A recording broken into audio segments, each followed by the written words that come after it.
There is a ton of terrible information out there, and a number of people can be forgiven for falling for it. And frankly, a lot of us should be held accountable for falling for some of it by not being critical. But there's profit in it, there's dollar motives, there's political motives, there's all kinds of things. And so it's much more complex than just, good versus bad. And the technology is both exciting but deeply open to mischief. Greetings, Earthlings, and welcome back to Earthlings 2.0, the show where we imagine how we could be better versions of ourselves and build a collective future we actually want to live in. It's hard to ignore how polarized society has become in the past few decades. Some have even gone as far as to say we live in a post-truth world. Now, this can mean different things to different people depending on your perspective. And for myself personally, it means that there is so much conflicting information, whether correct or not, that we have a hard time as a society understanding or agreeing on what is the most accurate account of a certain situation. And when you can look at something from so many different angles and cherry pick which facts to use to back up your argument or which facts you don't talk about or you don't use any facts at all, it can feel like we're in a perpetual gray area. And on top of this, the rise of social media and the algorithms that prioritize engagement over accuracy and favor things like creating emotional reactions in a reader or a viewer. One could argue that we're in an economy of attention and a crisis of misinformation. And as our guest today says, as misinformation grows more sophisticated, so must our strategies and personal actions to combat it. But before we dive into today's main mission, I am your host, Lisa Ann Pinkerton. I'm the CEO of the award-winning technology firm Technica Communications and the founder of Women in Clean Tech and Sustainability. Before building these organizations, I was an award-winning environmental health and science reporter for NPR and PBS. And thank you for joining us today, whether this is your first episode or your 50th. I'm really thrilled to have you here. It's our joy and pleasure to bring you these stories. It's our creative outlet in a way to write and explore topics and bring all this information together and then find the people who can talk about it, button it all up for a production. It's actually kind of fun in a weird way. So thank you for being on this creative journey with us. If you'd like to contribute to our community, you can do a couple of things. First, you can join our Substack newsletter. That's going to give you a digest monthly of what's happening on the show. And then there is the opportunity to share the show with a friend of yours. So the next time you're talking podcasts or you cite a piece of information that you learned from the show, if you wouldn't mind just sending a text to your friend and say, yep, Earthlings 2.0, that's where I learned it. Here, let me send you a text and you can listen. That is going to help us grow our community better than spending all the money in the world on ads. I guarantee you, because it's that respect that they have for you as their friend is going to help them take advantage of the information you've provided them and explore it for themselves. And thank you to Resource Labs for having us on the network. Combating the spread of misinformation and rebuilding the public's trust in journalism are only a few of the challenges the media faces today. Others include increased competition from endlessly expanding news choices, struggling to find a viable business model to replace the traditional advertising model, and of course, the rise of influencers who may deliver news content, but they might not adhere to the same journalistic practices that professional reporters do, or they're only delivering news that they're getting paid to deliver. So that's why I'm honored to have the Poynter Institute on the show today to discuss some of these topics. Poynter is a nonprofit journalism institute with a mission to combat misinformation, empower a free press, and ensure informed democracies. We all like those, right? Well, maybe not all of us, but I think most of us like them. If you're trying to take over a country, maybe you don't like an informed democracy. But Poynter is recognized as one of the most trusted names in media education, and it provides training and resources and guidance to journalists and fact checkers and media leaders. Our guest today is Neil Brown. He's the president of the Institute. With a legacy of newsroom leadership and a commitment to media literacy, he's been at the forefront of initiatives like the International Fact Checking Network. We caught up with Neil from his office in St. Petersburg, Florida, and kicked off our conversation around just how new this wave of misinformation actually is. My first question is related to misinformation. Specifically, I feel like it's always been around as long as humans have been around, but now it feels really rampant. So, what's your take on how misinformation seems to be supercharged today? There's been misinformation, propaganda, spin, all kinds of things in American society, worldwide, obviously for decades and decades. It's part of our history, frankly. Listen, human beings like to make sure that people agree with them, and so they tend to tell stories. Often we hope fact-based, but a lot of times just from a point of view, and that for a lot of people is the fact. And so it's not new, but certainly what is new or relatively new, maybe the last 5, 10, 15 years, is, I mean, the pace of change, thanks to technological advances, is just amazing. And the speed of the information is what's a lot different. Misinformation, been around forever. The speed of it, stunning. It used to be that we would talk about, I think, media and journalism in terms of a generation. A generation might be what, like 20, 25 years for anything. Now I think the generational change in the information age is about every 5 years, something big and fast and furious. And so what that has meant is that even though truth also spreads fast, misinformation spreads even faster. And that's why it feels like it's a different era. Plus, you have all that social media, like you mentioned, sort of amplifying everything and coming right to our phones without many guardrails, so to speak, to sort of ensure that what we're seeing has ethics around it in terms of the dissemination of that information. Absolutely. You might have even used the word filters. There's like no filters now. It's just this sort of nonstop. The other thing is, and since you brought up social media, and particularly because we have phones with us, the difference between the past when there was misinformation is you would get it in sort of batches, right? But you wouldn't have the information on you at all times, right? And so the source of the information is with you all the time, which gives it a real heightened sense of both possibility and threat, to be honest. And you mentioned propaganda, and oftentimes, in my mind, misinformation and propaganda go hand in hand. But I'd love to hear from you, like, how can audiences of news, consumers of news, how can they differentiate between these two things? Or is there a difference? Well, I mean, to some degree, words like propaganda, even misinformation are kind of big theory words. And, I think it's important that we sort of at least look at some of these things from the standpoint of just a regular consumer citizen. Are you getting information? Is it relevant? Is it true? And just even when it's inaccurate, it doesn't necessarily mean it was propaganda or some big conspiracy uh, sort of perpetrated on us. Certainly some of it is that.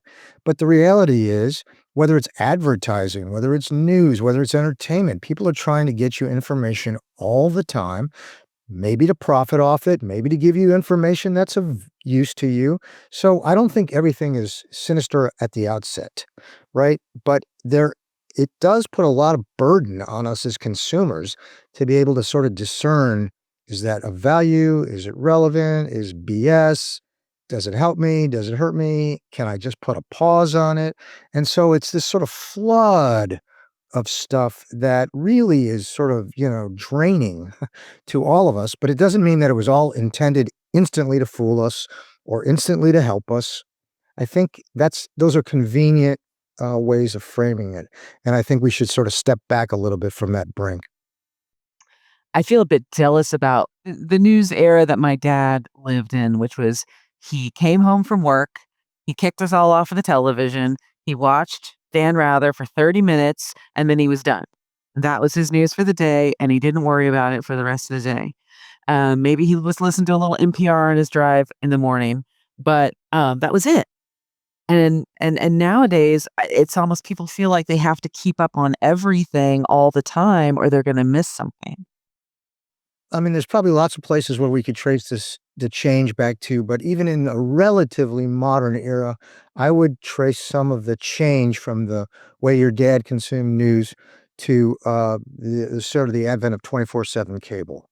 So in the early 90s, even a little before the internet, and we are doing a series at Poynter called the Poynter 50 moments or consequential events in media in the last 50 years because we're celebrating our 50th anniversary. But one of the ones we're citing is CNN's coverage of the first Gulf War, which was in roughly 93 or so, and 92, 93. And cable, 24/7 cable had already been there a little bit, but when you could see this war around the clock and get information around the clock and see the sort of missiles dropping over Israel and other places around the clock, and then the weird thing happened. You think you're getting news all the time, but a lot of times they were just looping the same story over and over again to fill time.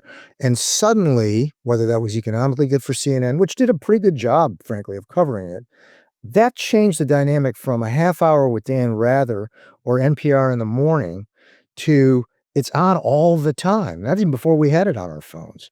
And so I think that and the thing about cable, it was a business. I'm not trying not to be too judgmental here, but they, as I said, they would just loop it whether they had anything new or not. And that kind of reframed how we process information because it was like there all the time. So I remember it was headline news. I used to watch it as a kid, and I'd be like, "Ah, I've seen this already," and then I would move on to something else. See, I love that point. I've seen this already. Yeah, you have, and yet sometimes you still don't change the channel. You know, and it's yeah, it gets reinforced even disproportionate to what it is.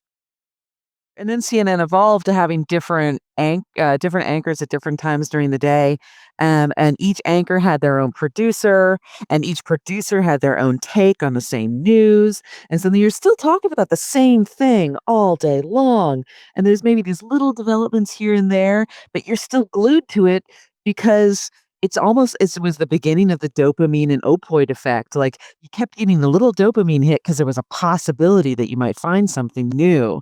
And then when you did, that opioid hit and made you go back for more dopamine. I think that is spot on. I mean, you're just waiting for, like, there must be something a little fresh and new. And talk about misinformation, and I'm not saying this, as if it was sinister, but it was misinformation that there was that much new. Really, it set a wrong context for it all, and that sort of spun us into this world that we're in here. I'm not kidding, I really believe it. The idea of having to fill time is actually, not a healthy dynamic. I'm curious. I didn't know y'all were working on the timeline of the news evolution, but is the fairness doctrine one of those points in time? Well, it's funny, we're soliciting ideas from our audience. We're dribbling out 4 or 5 at a time, and, we do believe the fairness doctrine, the change in that is gonna make you're gonna see that story for sure. It has changed the dynamic where there used to be, again, back to your use of the word guardrails, there used to be sort of some basic rules of, equal time and fairness and things like that, and, it's okay if things evolve, and it's okay if you agree or don't agree with them, but it was an evolution when that guardrail fell by the boards because people thought that was inhibiting freedom of speech or whatever. Then all the rules were off, and they remain off, by the way. Yeah. Well, and some of this kind of reminds me of yellow journalism when you think about in the historical context back when what was it, the Spanish and American War, and you had the two big publishers, Hertz and Pulitzer. Pulitzer, thank you. And they're battling for newspaper sales. And so they're just, publishing stuff that's sensational, manipulating emotionally, really fake news just to sell papers. And now we have clickbait and, scandal over substance. Like there's some similarities from those days and till now. I'm curious, is that an oversimplification? Or are we kind of coming into a new unfortunate term, golden age of yellow journalism? Okay, that there's a lot to think about there, but I would say your first question went to that way back moments ago. went to that, which is that period of yellow journalism, that sense of, frankly, make it as sensational and even possibly borderline fictional as possible to sell, papers, goes back to the turn of the 20th century, and so back to your point, um, misinformation, spinning people, playing to emotions. I think you've hit on something really important here. Playing to emotions over facts is not a new phenomenon. Again, the tools, however, are really, really powerful to do that now, maybe more so then. And the fact that you can reach people around the clock, you couldn't do that then. And so I think that's it. Now, whether you would call that a golden age, I don't know. Going out on a limb there. Depends on your point of view. If you're into conspiracies, this is a golden age, right? I mean, if you're into conspiracy theories and seeing, look at, it's not ridiculous to kind of make. We all used to get the emails like, I'm a Nigerian prince, and if you just give me your bank number, I'll get you a credit, and instead your bank account would be raided. And we'd all say, well, who falls for that? And the whole point was it didn't need a lot of people to fall for it, just a few, right? To make money. And so I think that's applicable to this environment now, which is there is a ton of terrible information out there, and a number of people can be forgiven for falling for it. And frankly, a lot of us should be held accountable for falling for some of it by not being critical. But there's profit in it, there's dollar motives, there's political motives, there's all kinds of things, and so it's much more complex than just, good versus bad. And the technology is both exciting but deeply, open to mischief. People forget that they are the product of news organizations. They're not necessarily considered the customer, if you will. And every news outlet's a little bit different in how they address this. But if your business model is purely to bring in advertising revenue, then you need as many people viewing your site as possible, staying on your site as long as possible, and that means perhaps increasing the sensationalism, more clickbait with those types of things. And then also, journalists sometimes are judged on the success of their writing based on how many people clicked on their article, how many people read it, right? So it seems like there's this move away from sort of here's all the information that's going on in the world that you absolutely need to know as an informed citizen. And instead, pushing people to things that they just know they're going to like the junk food versus the vegetables. I want to comment on two things you said. First of all, I completely agree, and a lot of it is science. Is science. It's algorithmic, right? Your behavior guides what you see next, and that's there are computer whizzes that have come up with very good models, and for some people that works because they get fed things that they're interested in, and for other people they get pushed stuff based on some weird dynamic of what they looked at before, and they get fed that too. But what's the common theme is really they're trying to catch your eyeballs for it to make a dollar. That's fine. And so, again, we don't wanna sound naive or, pearl clutching about any of it in that sense. But at the same time, one of the things that the technology has, facilitated is, a lack of transparency and a disclosure about how it all works. And then we become, frankly, pawns in something that's a little bit, if you had to be honest about how you're providing the information to me, you might not do that, right? And so um that's where you gotta get into questions of manipulation and things like that that are not good. And journalism is somewhere in the middle of all of that, because there's obviously important mission-oriented stuff to keep you informed so you can make decisions in your day-to-day lives. And so we in the media and the journalism world in particular believe that the number one component of our relationship needs to be some level of honesty and disclosure about where it's coming from. You can still make the judgment about whether you like it or you're interested or if it worked for you or not, but you shouldn't be deceived about where did it come from. And that's the tension we find in our media landscape today. And I think a lot of people still see journalism and news media as sort of like a fourth estate type of entity. we also maybe don't support it as such. And the whole business model is kind of been, turned upside down for news over the past 30 years with the advent of the internet and how disruptive it was to that advertising model and the subscription model.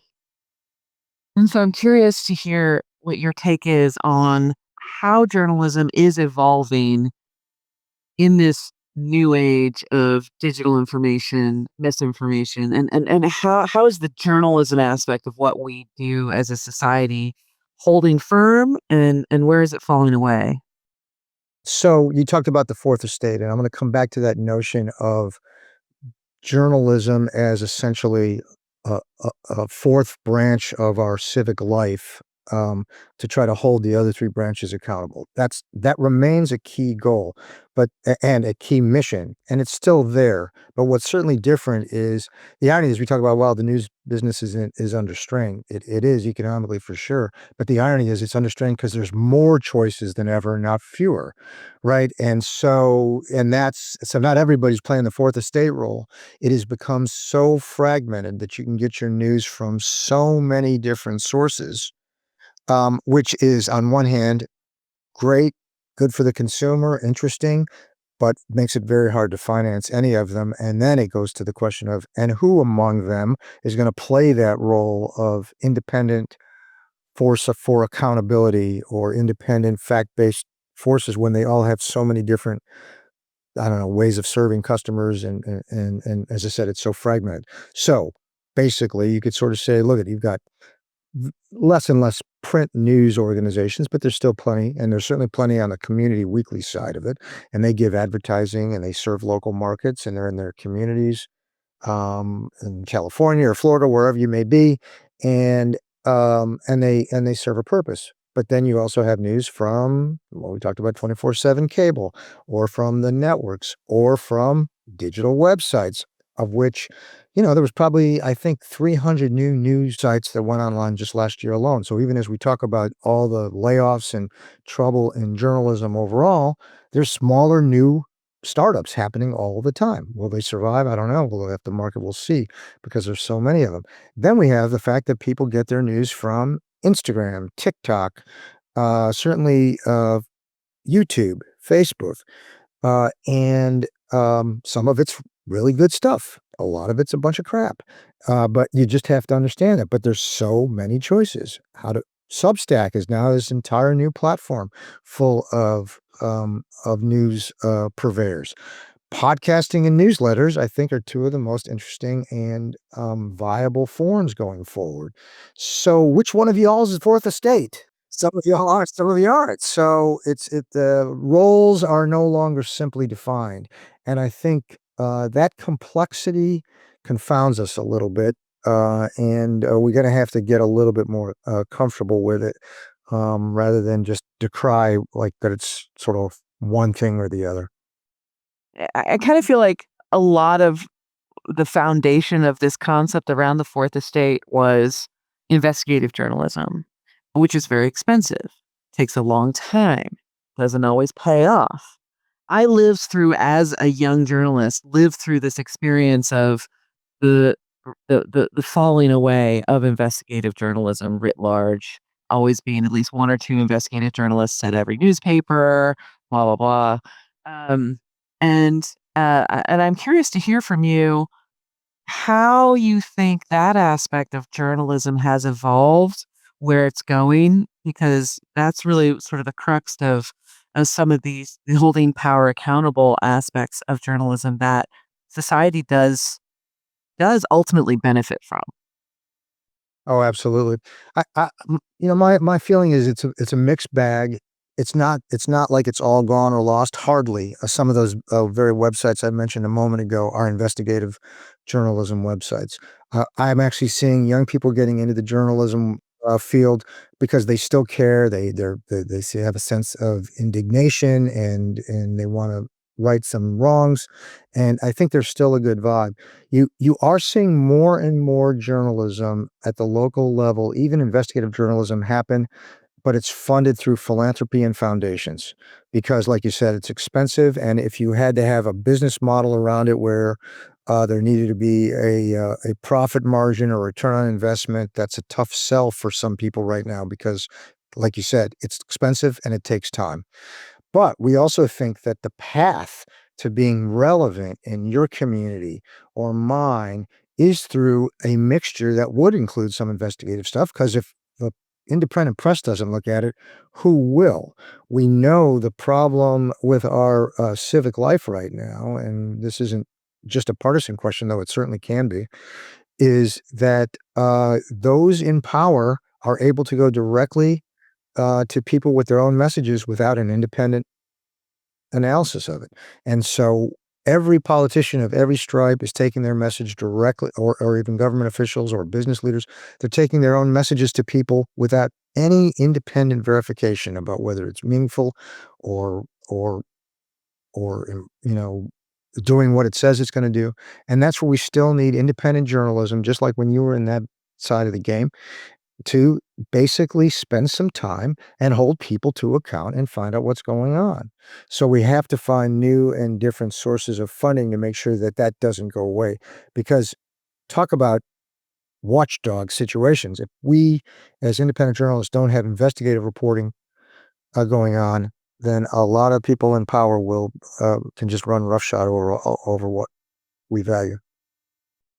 Now I have a lot to unpack from what you said. So there's this there's this idea of the philanthropy piece, which I don't actually mind that investigative journalism has moved into that area, since if your advertising model is one where you're taking money from corporations, you might not, if Coca-Cola's got a big buy with you, you might not let your investigative journalists, look into something that they're doing. So that it removes a bit of, now there's always been a firewall supposedly between the editorial and the business side of things, but who knows, right? How permeable that firewall might be. And we talk a lot about fact checking, and I know that the Poynter Institute has been had a key initiative called the International Fact Checking Network. And so fact checking's great, and it does struggle sometimes to impact or to do damage control, in my experience. Can you talk a little bit about what your experience has been building this network? Yes, absolutely. So first of all, there's two components for Pointer on fact checking. We are also the owner of politifact.com. We created that, and that's the largest political fact checking network or website in the country. And we would rate stuff on our truthometer, whether it was true, mostly true, half true, false, or so ridiculous we called it pants on fire. And but here remains the element. Remains a very popular website on political speech. We show all our math, every source. There's never an unnamed source in any of it. And the idea of the truth meter is you can still judge for yourself whether you agree with us or not, but we showed you, remember what I said, the origin of the information. Where do we get this from? And then you can make a judgment. And so we have in the record, to some degree, we try to make a case. It's sort of, I like to think, evidence-based reporting. All journalism should be that anyways, but we think fact checking is sort of rooted in that. Well, that was so popular that journalists around the world started to try to emulate it. And so we then created this international fact checking network that you referred to, which provides research help, resource. We've gotten grant money from the platforms to support fact checking around the globe. And this is maybe where you're headed, anyways. We were also fact checking a lot of stuff on Facebook, Meta, and Meta actually would pay fact checkers. It was a good way for them to have some political cover for so much of the junk that's on their site, that they would hire fact checkers to look at their material and then rate it. And but here's the thing. Meta then just recently bailed on that program. That's fine. It's their company. We had the program for 8 years. It funded a lot of fact checking. It's their right to change direction. But what was wrong about that decision was that they claimed because we were censoring uh, free speech. We didn't take anything down. Meta had all the tools. It was all we do is just see it on Meta, fact check it, and then people could decide for themselves. If anything got taken down, if anything got devalued on the platform. Meta had done that themselves. So they kind of took a pretty false and dishonest shot at us on the way out the door when they ended the program, saying we were censoring. No, adding information isn't censoring. We were adding information to make you a wiser consumer. But that has conflated the question of like, is fact checking, negative? Is fact checking censorship? Is fact checking effective? Again, one of the things that people misunderstand about fact checking, we started PolitiFact. We do fact checking all the time. The idea behind fact checking is not, repeat, believe it or not, it is not to get people to stop lying or saying inaccurate stuff. That is impossible. That's impossible. Humans have been lying forever. That's right. So our job simply was for you as a recipient to have some agency, some power, so that when you heard something, you had another source to at least go check so you could make up your mind for yourself. It's about, it's not too corny to say, it's about empowering the consumer with more information so you can judge whether that sounds right to me or not right to me. People say, like, gee, but people don't agree on a set of facts. Well, it's hard. We just talked about, goes back in time. People often have a bias toward things they already agree with. That is a human trait, I guess. We're trying hard to get people to sort of just take a beat. In fact, we have a program we call Hit Pause. You see something on YouTube before you believe it, hit pause, and then take a beat, figure out what the source of it might be, and then it's up to you still whether what you see to believe. We're not trying to tell anybody how to think about anything. So I still think independent, evidence-based, fact-based expression is something to be valued, even if at times things are discouraging because of the power of technology or the cynicism of politicians. You still keep trying. You don't give up. And I think that's where independent information still has a place in our society. Yeah, I've heard that fact checking is sometimes it's like the corrections of the at the end of the week in the newspaper. Like by the time the correction's been made, like the damage is already done. Like people are, a- and so it can be hard to get people to unbelieve something, even if it's been proven not to be correct. And then you have people who say that we live in this post truth world. Like there is no actual truth. It's just a matter of facts and how you happen to look at those facts. And people can look at facts in different ways and come back with different understandings to them, which to them are truth, different interpretations of the facts. And this to me, I feel like in some ways you just want to throw up your hands and be like, well, I'm just not going to believe anything anymore. Or it causes people to feel like it's too hard to sift through the truth, and so that supports propaganda motivations that some folks might have. Well, there's no doubt that um, even in this, time of unbelievable, technology and, speed to market of things, um, it it's tricky because if you wanna be in a democracy, there is some obligation to do a little work. I think the citizens have some obligation to, not like, I don't have time for it," or it does, it doesn't matter to me because I think it does matter to you. We shouldn't scold people. I don't believe scolding the audience is a great business strategy or is very effective. I don't think for any business, scolding their customers is never really effective. Pro tip, right? Yeah, don't scold the customer. But I do think if you care about society and people say they do, you gotta invest a little time, a little skepticism. Let's just say, take that beat just a little bit, or pick your shots on what you want to believe. And at least understand that in the information, kind of environment, there should be a do no harm strategy, at least a little bit. Um, so I do think that if you're going to live in a free society, the citizens have some obligation to be at least bring some critical thinking to their world. Um, all right. Again, in not scolding them. That said, if we can add to the conversation so that you can not feel overwhelmed by what you're hearing, and so you kind of can then exercise your obligation without it you know, bringing you to tears or making you, you know, crunch up in a ball in a corner, that would be good. And so I do think that I do think the thing that journalism still offers and is probably not doing enough to leverage is a concept, and I know it's hard in such a polarized time, concept of independence and giving ourselves some sense of independent power. And we need to figure out how to tell that piece of our story. You mean independent power, for journalists, for consumers? What can you expound on that concept a little bit more? What I mean is the sense that the information is at least obtained objectively. So that goes back to the even questions of, like, disclosure.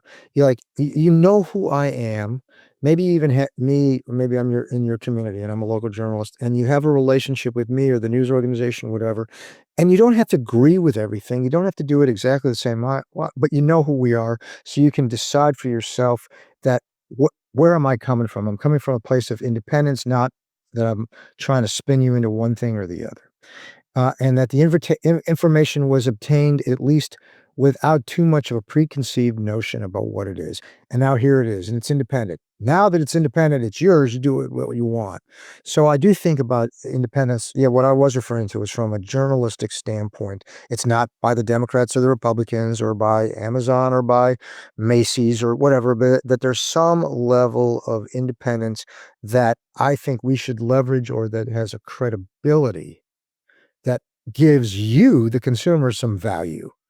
This is useful to me because I can at least use it for my own purposes. I don't have to be suspicious of it. We talked a lot about how all these changes in the news business and journalism, the expansion of all these new platforms, new ways of reaching people, is sort of making it difficult for those of us in society to make sense of it. And then you have this whole political aspect on top of it. And the show, I really work pretty hard not to be too political, but in this case, I do want to talk a little bit about it because part of the fourth estate concept is journalism in holding power to account to protect the citizenry and democracy, if you happen to live in a democracy. A lot of us have seen sort of the flurry of activity that has come from the second Trump administration within the first 3 months. Sometimes I look at it and I'm like, some of this is just a lot of distraction, and it's a big fire hose that people have to think they have to drink from. And news can only cover so much. In fact, Steve Bannon said this very directly. He's like, we're going to push a lot of things, and they're only going to be able to cover 10% of it. The rest of the 90% is going to escape by unnoticed. And so I see a sophistication from certain folks who have figured out how to, in a way, almost manipulate the media to be able to allow other things that they want to do to fly under the radar. It puts the onus on us as people who want to be informed citizens to really dig deeper to find out other information that's not really in the mainstream. What should I be paying attention to more, even more? Because it's not getting all this flurry of attention from regular reporters. I don't really have a question in there, but this is just something that I'm noticing. Yeah, I think you're onto something that's important, and I think it's important, for the media industry and the even the world of journalism to own its complicity to some of that, right? I remember, like I said, well, we were, kind of laughing a little bit about 24/7 cable, and the misinformation was the fact that something was new happening all the time. I do think there's a part of your point that's really important that journalists and the media need to own, which is often you are chasing the false story, and the Steve Bannons of the world, or from any party, they play upon that because whether it's uh, misguided competitive instincts, whether it's economic, whether it's quick and dirty. I mean, the speed of information, you just want to get more and more stuff up. And as you said about investigative journalism, even some of the policy stuff that's going on right now requires a little deeper dive, but nobody's taking the time. because we're all chasing, like, what does this mean for Linda McMahon if education goes away or this or that, and that sometimes those aren't the right questions, right? But we are swept up because they're quick. I can get it up on my website. People are gonna click on it. Yep. Yep. People are gonna share it. We play a role in that. We're not by any means bystanders in that, and that's what and Bannon into his, weird, I'll even say occasionally sick credit is like, "We get you guys. You'll bite on this and we'll be over here." He's pretty much daring us. And so and as it is expensive, the shortest distance to the goal line is not always the best news judgment to the goal line, right? So, that leads to coverage that of things that may be less important. It's true.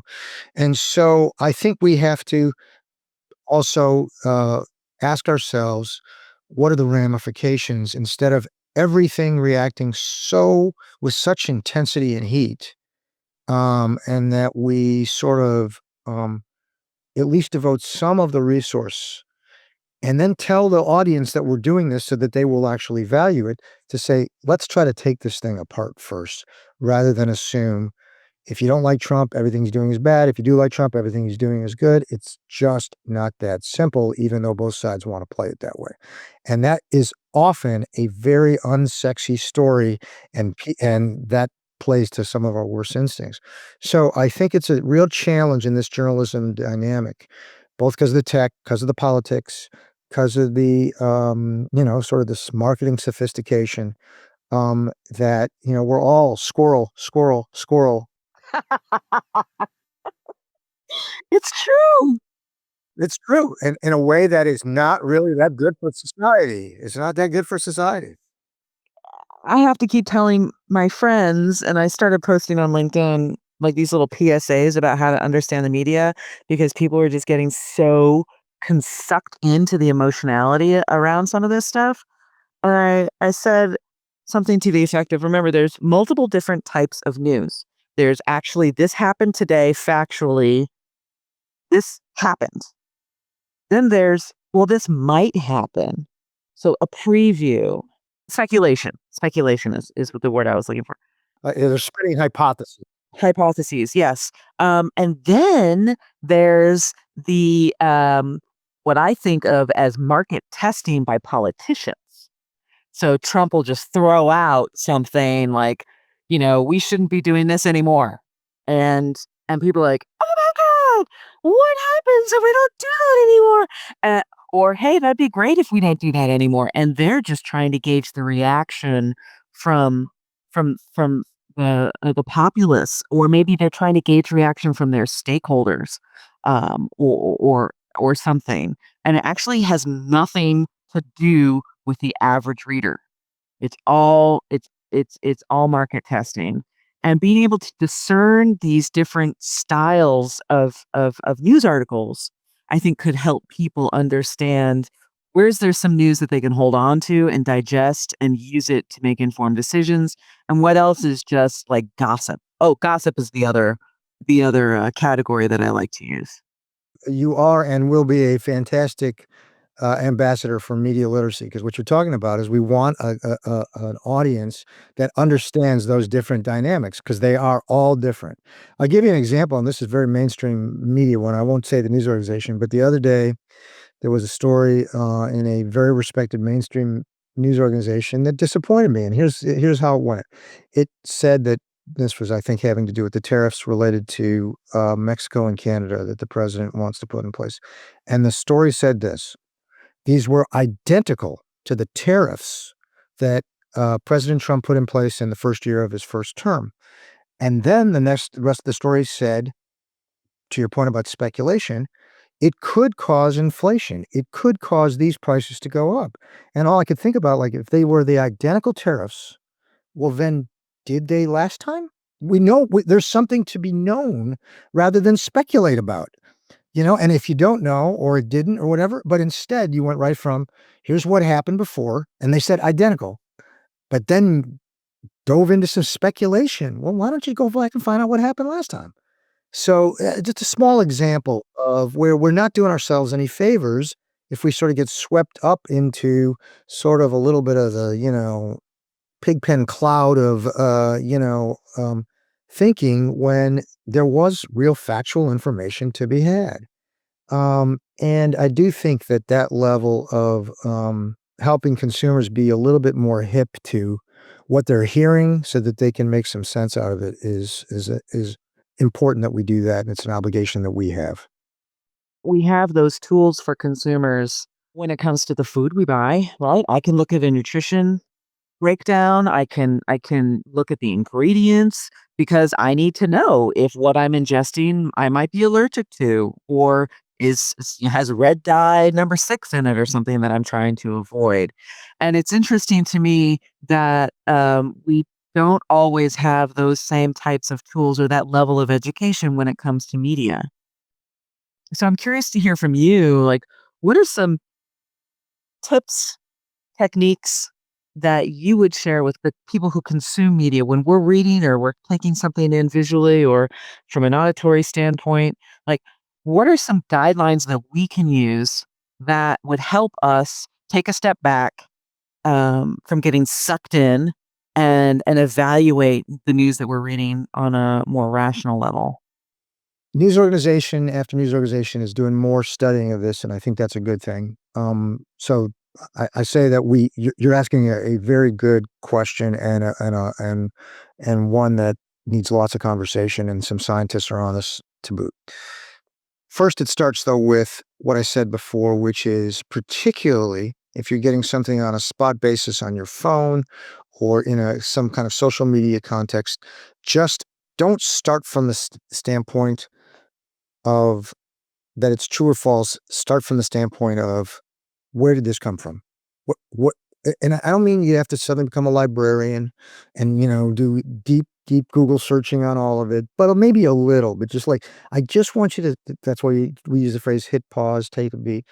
Just, hmm, huh.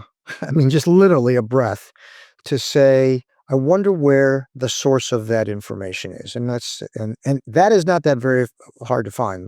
Many organizations put the sources on there, or you could, it's something in the media literacy space, we call it lateral reading.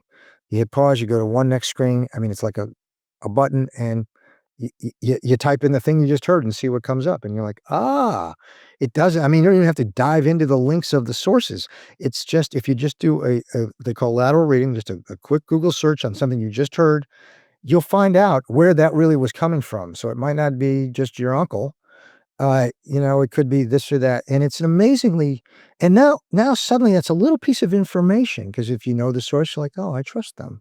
If you don't know them, I don't trust them.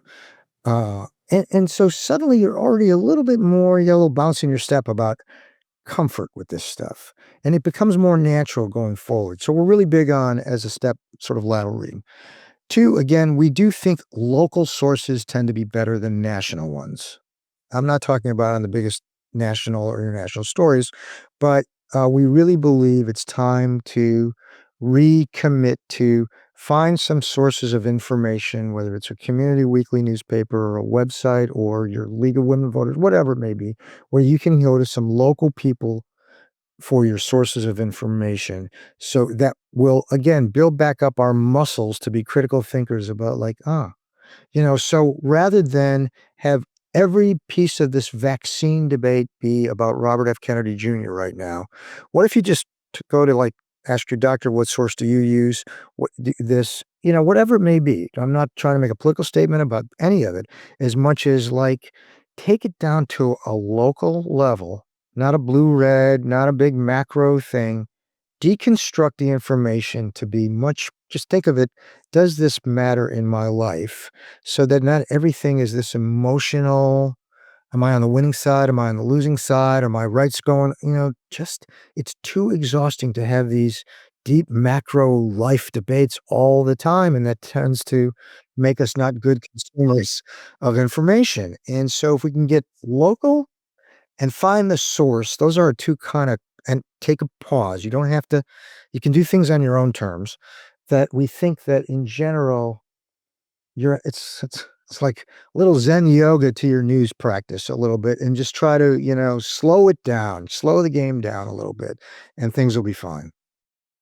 Yeah, taking things with a grain of salt. And I like what you say about pausing because it's like when you start to get angry about something and you're like, okay, I'm getting angry. I'm perimenopausal right now, so I get angry a lot really quickly. And I just want to burn everything down and walk away. And so I'm practicing this myself. Yeah, good to know. But okay, take a pause and breathe and count to 10.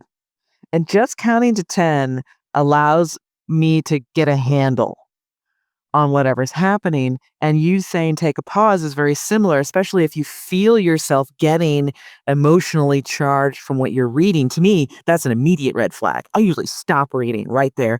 And if I'm still interested in the news or the content, I'll do what you just said, the lateral reading, and I'll go find another more neutral, like I'll go find the same piece of news on, like, I usually go for Reuters or Associated Press because in my mind, those are the ones that are gonna be as, just the facts, ma'am, as possible.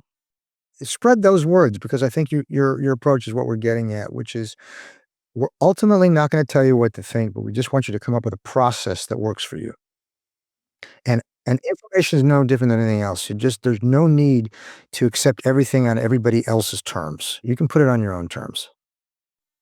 What role do you think social media influencers play in this content creation? Because I think I was actually looking at one of your reports that showed the vast majority of people under 40 say they quote unquote get their news from social media, which knowing a lot about how news is quote unquote portrayed on social media makes me feel really nervous. So, what's your take on how we could encourage social media influencers and content creators who don't consider themselves journalists to support a factual based presence of their news? I'll start by saying that I'm less alarmed by that stat maybe than you are even. Not, maybe because I'm just an optimist, but I do think that what I'm finding, particularly with people who may be of the younger generation, they seem pretty well informed actually. So that doesn't mean that by any means that content creators and influencers are doing a great journalistic job, but some of them are actually. And one of the things that's important to understand is that I do believe content creators and influencers who do take some responsibility for the material that they offer up as it relates to news, do so in a form that is both compelling and honorable, and I wouldn't immediately dismiss it as problematic. Yes, just like in any forum, there's tons of crap out there as well, and there are people who don't even know. I think we're seeing more and more getting away from the false choice that unless it's, just the facts and, traditional media, that's accurate and influencers must be inaccurate. I think that string is being run. I do think both traditional media, uh, and traditional journalists and influencers can learn from each other, and more they're willing to, because ultimately there's a couple of things going on. It goes back to credibility and independence matters. And so even if you're an influencer and a content creator and you want audience, people will like audience that they find compelling, interesting, and that they can believe. And you don't want to throw that out the window. And I think influencers are more up for that than we think.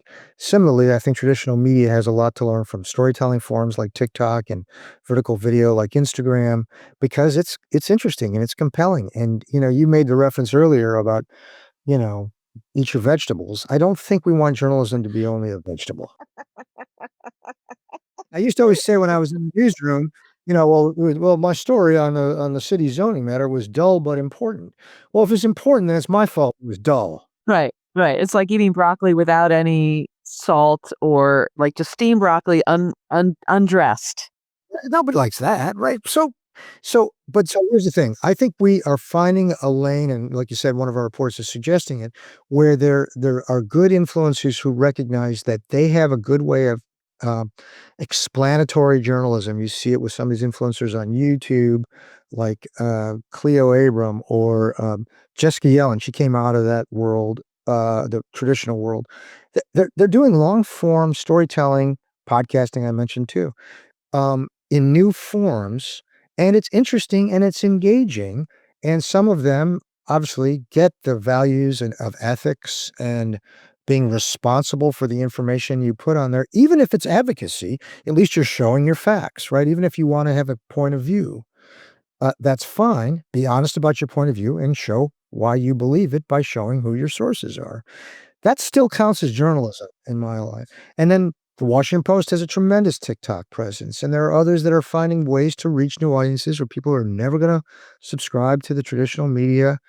Uh, Video is a great form, and they need to tell stories in more lively, engaging ways. So I think we have to get to the point where we are comfortable learning from each other and deciding that the value proposition is it was interesting and I could believe it. Woohoo! What a dual win. If we go back to the vegetable analogy, you know, you wanna put some sauce on something. You wanna make it taste good, make it palatable, make it something that people remember. Like, I can tell you my top 5 favorite, um, Brussels sprouts restaurants, the places where I go to get the grilled Brussels sprouts, and I can name them because they're so delicious. I'm still getting my vegetables, and it's memorable, right? I'll add something to that. Even as we talked about facts versus emotion, good journalism can be emotive. Absolutely, driveway moments. Yeah, exactly. That means so it's not a matter of gleaning all the life out of the facts or gleaning all the facts out of personal stories. I think you want to find that rich mix. And so the truth is, we need to get past these binary, it's like either good for you or it's false.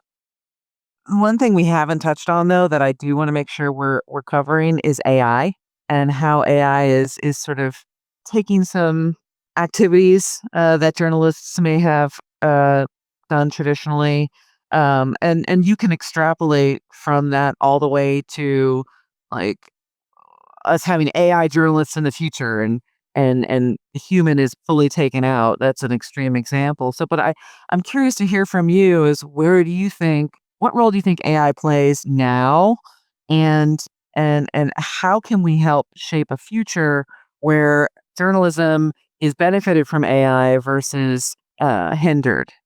I mean, certainly there's a lot of both. When you talk about AI, there's 2 words that go with it, anxiety and possibility, right? So I think it offers both. And so I'm gonna start with the possibilities, at the moment, and then we'll talk about the anxieties in a second. So the possibilities are, um it's unbelievable how, the speed of things like research, and the ability to take, I'll even say low-end work and get it information and get it to the customer in a, coherent way, that is not to be rejected because it's very service-oriented, right? So whether it's doing, in the world of journalism, doing little stories that it's really all it is scraping of facts, and it can be done without, a lot of cost, and it can engage the audience, effectively. Again, key, remember what I said early on, no deception though. Nobody should not know where it's coming from, right? So you just have to build these things in. Then suddenly AI can be a very important tool that will help humans go out and spend their actual creative time telling new and interesting stories. Now, where it doesn't work as well and where the anxiety comes in is when there's a story we had on our website, poynter.org, the other day about an entire newspaper in Italy, entirely no reporters, no, it's entirely AI. And the information was spotty. It was not owned where it was coming from. It read kind of almost like a high school kid wrote it. Not that there's anyone with high school kids. Or like overly wordy and like overly summarizing itself and yeah. Yeah, and so that's perpetrating a falsehood on you as to think that that was journalistically obtained. It's just a search function. So, good newsrooms that are not afraid of AI are putting up ethical guidelines in their and guardrails in their organizations to say, "You'll always know it's coming from an AI. We ultimately we'll have a human sign off on it, and so it's essentially kind of the good housekeeping seal approval. A human looked at this and we stand by it. And if you bring those two things together, then AI is going to help, and AI is going to save us some time, and AI is going to engage you with your audience, and audience engagement is legitimate. If you decide it's going to be a way to con the audience into thinking that you did something you didn't do, two things are going to happen. First of all, you're perpetrating a lie. And second of all, you're going to get in all kinds of questions of intellectual property and theft and things like that. And that's bad. But rather than run for the hills away from I think it's more important we just have these conversations constantly and recognize that if you really believe in the creative human spirit, don't be so afraid of AI. I mean, it's wild, it's scary stuff, but the good stuff that you like, the stuff that's your Brussels sprouts with a little hint of, that are grilled with a little garlic, somebody thought that, not the machine. So, I think that's a way to bring it together. I'm getting hungry. I think, and two, it's this idea that I think about deep fakes, and those to me sometimes feel like the most sinister aspects of AI because they are designed specifically to fool you and perhaps to disseminate misinformation. And if that technology is only going to get more sophisticated, and I feel concerned about how we as humans are going to be able to detect this in a reasonable amount of time before we're taken in by it, or somebody covers it as real news, and then it's like a snowball effect. I don't wanna sound naive about just there's a lot of a risk and threat out there for the reason you said. The tech is very powerful.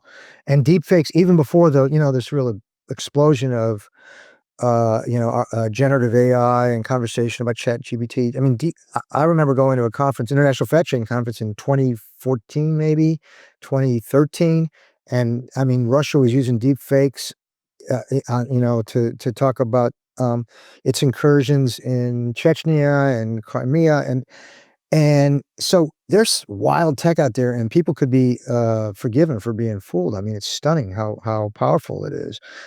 So it's not, but I don't think the answer is like, what's going to be our choice to pretend it's not going to happen, to run away from it, to hide it. You're going to have to start embracing these technologies and showing where there's value to be had, and then we have to put up some true guardrails or get some science types or the tech bros to help here uh, and help us believe the integrity of information is something to be valued. But I don't. I got bad news in the sense that all of the things that we fear, there's no way to outrun them. We're just going to have to figure out some new ways to confront them. And I started noticing, like, even, like, on Amazon, you're like, "Okay, let me see what the reviews are," but then you're like, "No, I can't believe any of these reviews because 'cause I've started seeing ChatGPT reviews, and I pulled one out, and I put it into my AI detector, and, like, "This is 100% AI generated." I'm like, "Yeah, no shit. I could tell that as a human being." But and I'm like, "Well, I can't trust I can't now I gotta discern all this stuff." But what I noticed Amazon started doing was saying, "This is a frequently returned item." And to me, I was like, "Thank you, Amazon. This is gonna help me discern between 2 products." And going back to what you were saying earlier about the fact checking and what you were doing with Meta, I still think there's something to be said for some kind of indication so that people see if something is on the spectrum of misinformation being high or low. Um, frequently returned item. I don't know what that is in the media world.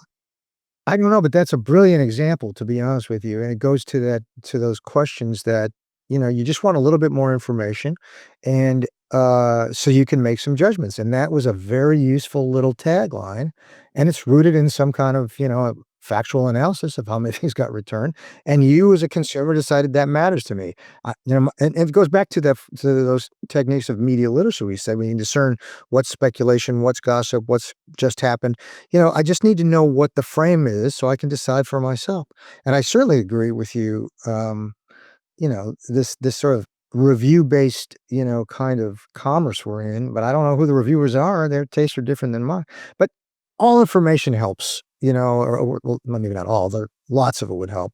And I think that's a great example. And I do think you'll see more of these like little tells or indicators in a good way is that it won't necessarily be rocket science that we need to protect us from misinformation, but we just need series of clues like you found that help us become more informed.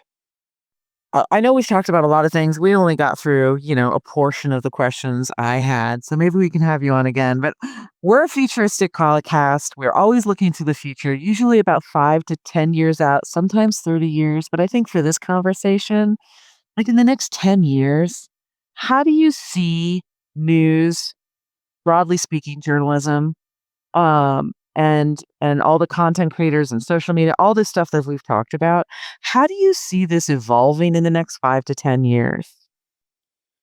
So I do think 5 to 10 years is a good outlook versus 30 in the media space, as I said earlier. I think it's just that there's just so much change, and who can imagine the tech? So I'll say a few things that may not totally say what it'll be, but I think these will go to values. A little bit of it is like it's like retro or Art Deco. I think there's going to be a renaissance of at least some of the values, even if the forms continue to change. So I think, for instance, there's hundreds of thousands of podcasts and newsletters right now, and they're not all readily making gazillions of dollars, but I think they're gonna. All right, I think that the idea, their tech and the form will get better and better, and people will then value it more and pay for it a little bit more. So whether that is um, more more visually oriented, more audience focused, narrower audiences. I think we'll have lots of the choices that now hold us back because there's so many. They will actually solidify in a way thanks to tech, and we're just getting better at stuff that we can feel sort of like we're going to find a meeting of the minds on storytelling techniques. And I think that will mean things like newsletters, podcasts, even video reports will be better, quicker, and cheaper to market. And but the first word I said is the most important. They'll get better, so that people will find value in them. Two, I do think that independence is going to make a comeback, and that in this polarized world, there will be a fatigue not with news, but with uh, we talked about how back at the turn of the century, yellow journalism. And then things got it sort of shook out because you know what? Partisan papers, partisan fake news, it kind of ran its course. People got tired of it, like, well, that doesn't even help me anymore. And they wanted something different. So this is a little bit Pollyanna-ish. But I think that level of independence will have marketplace value.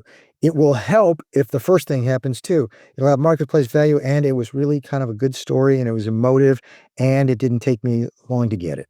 So I think we have to just kind of keep kneading the dough a little bit on all of this. And I do think journalism as a concept, journalism and as an industry needs to embrace technology, not see itself on the outside of tech looking in, so that our ability to reach audiences, to help understand how they consume information, will make our storytelling better rather than eat your dry vegetables. Thank you. Thank you for that. I appreciate it. Um, yeah, I could go on like four more tangents based on what you just said, but I think we'll end it there because that was perfect. Um, and then we'll pick this up maybe in like 6 months to a year because I know the media landscape will have changed and there'll be more things to talk about. I appreciate what you're saying about media needing to embrace technology and evolve. And I wonder sometimes if it's the way the newsroom is populated. The people in charge tend to be older, and news editors and publishers tend you can stay in that job a long time mid 70s, 80s, right? And it can be hard for the younger folks who are more technologically advanced or savvy to be able to convince the old guard to do something new. Yeah. I do think younger leadership that is much more comfortable in this space. That's why I think that question you asked is a good one about influencers and journalists. Instead of making this sort of either or, this like line down the middle, is that I think these worlds are going to need to come together, much as I think technologists and reporters need to come together. And I think what journalism doesn't have the best track record of being on the front end of things. They tend to be like, we're going to hold it up, hold our arms out, and then we'll adapt. Well, what if you got in on the front end? I think the front end is where it's all at. Earthlings. After my conversation with Neil, I was pondering how much of the economic struggles traditional media has experienced in the last few decades comes down to how the roles within a newsroom work. So hear me out. News is a profession that you can stay in for a very long time. In fact, one of the reasons there are many reasons why I left NPR, but one of the reasons was because my ultimate goal was to become a senior correspondent in Washington, D.C. And I was talking to a few of those folks, and they're like, well, there's a lot of people that are in front of you, and I'm not going away anytime soon. So you might want to think about setting that dream aside. I was like, "Oh, okay." You can stay in news for a long, long time, well past normal retirement age, and many people do. And so, usually, the top editors and producers in some of these newsrooms are like in their 60s and 70s and even older. Yet, we know it's the younger people who have an easier time embracing new technologies and have some unique views on how to solve problems. So, like many things, one can't solve a problem with the same mind that created it. And I think this holds very true in media. It's evolving so quickly. Algorithms change all the time, audience preferences change. What's hip and cool and new is different all the time, right? So, media has historically struggled to keep up with some of this. Yet, we still want a factually educated citizenry, and I can't believe I have to preface the factually part, but that is the post truth world that we live in. So it's a challenge that affects all of us. So the next time you're taking in a piece of news and it's making you angry or causing you to wonder how accurate it is, take a pause and put yourself in an objective place to review the content, like Neil tells us. And when you're talking with someone and they offer a piece of misinformation as truth, ask them how they know it's true. And above all, learn to step back and take a break from the news. Because just because it's 24 hours a day doesn't mean it's necessarily evolving that quickly, right? The news diet of checking something every day, can be enough, like once every few days, even. Try it out. And if something's really important, like if something's really going down, you will hear about it. Trust me. Speaking of empowering oneself and those around them, our faith in humanity is restored this week by two groundbreaking journalists in India, Meena Kotwal and Shobhranshu Chaudhary. In 2021, these courageous Dalit journalists founded Muknayak. It's a publication aimed to highlight stories and struggles often overlooked by mainstream media. Dalits are historically known as untouchables and are marginalized socially in India, and have faced centuries of discrimination based on their hierarchical caste system. By publishing content in both English and Hindi, they are building a powerful platform that elevates Dalit and marginalized communities nationwide. Meanwhile, Chowdhury founded Bluetooth Radio, which is an indigenous solution bringing journalism to remote tribal communities. Launched in 2015, it uses Bluetooth technology to allow visitors without internet access to share and receive local news and essential information, empowering communities to tell their stories in their own native languages. To Meena and Shubhranshu and all the citizen journalists everywhere, thank you for ensuring that powerful, authentic stories are never silenced on this beautiful blue-green space flower that we call home.